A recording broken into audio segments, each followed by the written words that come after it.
There are a lot of ways to add interest to a musical phrase. You can change up the chords or change the drum groove or add in odd time signatures, but one really underrated way to make a phrase more unique is to change the length of that phrase.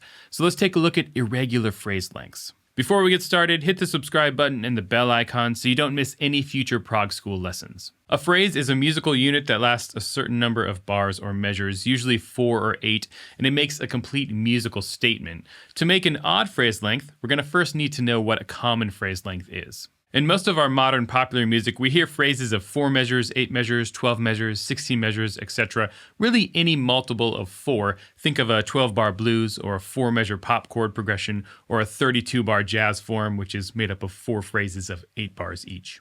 Anything outside of that is an odd phrase length, really anything with an odd number. A phrase of 5 bars, for example, or 7 bars or 11 bars. And this is a great way to make a musical phrase different and unique without adding a bunch of crazy rhythms and odd time signatures. And this is most often done with common time signatures. A 5-bar phrase of 4/4, for example, or a 7-bar phrase of 12/8. Now, I love odd time signatures. I talk about them all the time here on this channel, but they aren't the only way to make a musical phrase more interesting, and they can often add unnecessary complexity to that musical phrase. Adding or subtracting entire bars from a phrase is a great way to add some interest without adding that complexity. Now, you can, of course, do irregular phrase lengths with odd time signatures if you really want to make them feel odd, but I find this idea to be even more useful with common time signatures. One thing I've found really interesting is that prog bands often stick to common phrase lengths even when using crazy odd time signatures.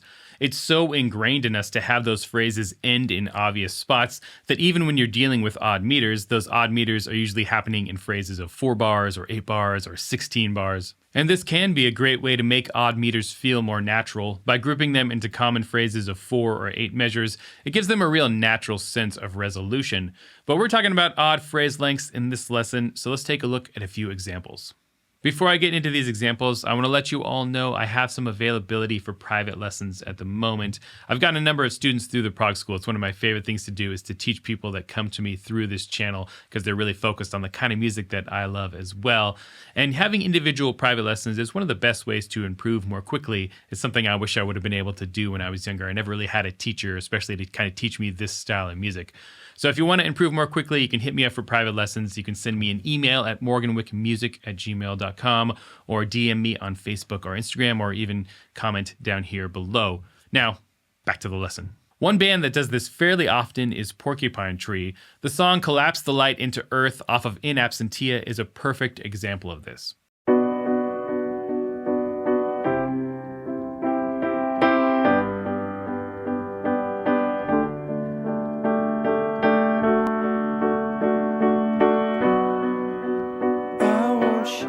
Now, this is a very simple song. It's in 6/8. It uses a really basic chord progression for the entire song, all coming from the key of G, B minor, C, G, D suspended, and D.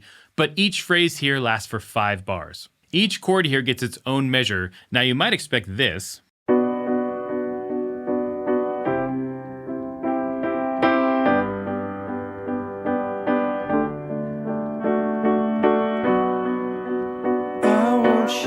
Where the D suspended to D happens in 1 bar, making a 4-bar phrase, but there's this delayed resolution with that extra measure. And that extra measure each time this phrase repeats is providing a lot of the interest in this song. It makes it much less predictable and a lot more engaging to listen to. Here's another example of adding a measure to a phrase.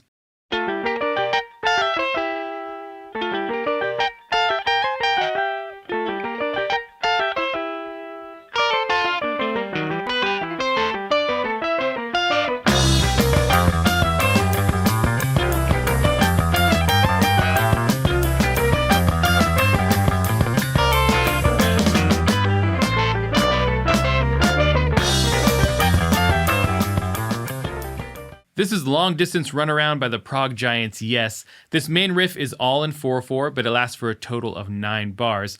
Listen to how these last 2 bars add extra buildup and anticipation for the beginning of the riff.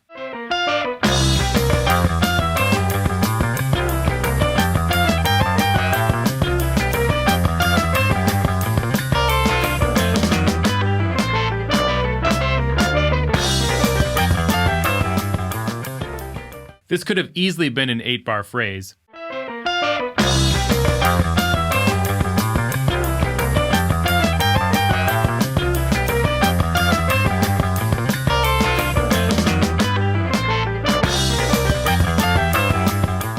that works fine, but that extra ninth measure makes this much more interesting and a lot proggier, even though it's all in 4/4. One last example here from everyone's favorite French metal band.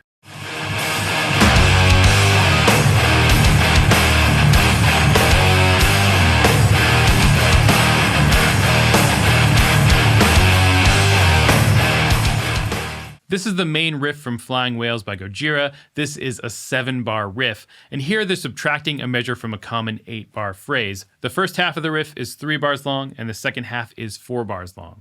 This isn't anything crazy, but it keeps you on your toes, and it makes this riff feel very different from the rest of the song, which is all in phrases of 4 or 8 bars. It's a simple but powerful change, and that's really the idea behind an irregular phrase length, not to add crazy complexity to a song, but to add a nice unexpected quality to a musical phrase. What are some songs that you enjoy that do this? Please let me know in the comments. And if you enjoyed this lesson, subscribe, hit the bell notification, like, comment, share, and I'll see you all in the next video. Till then, stay proggy.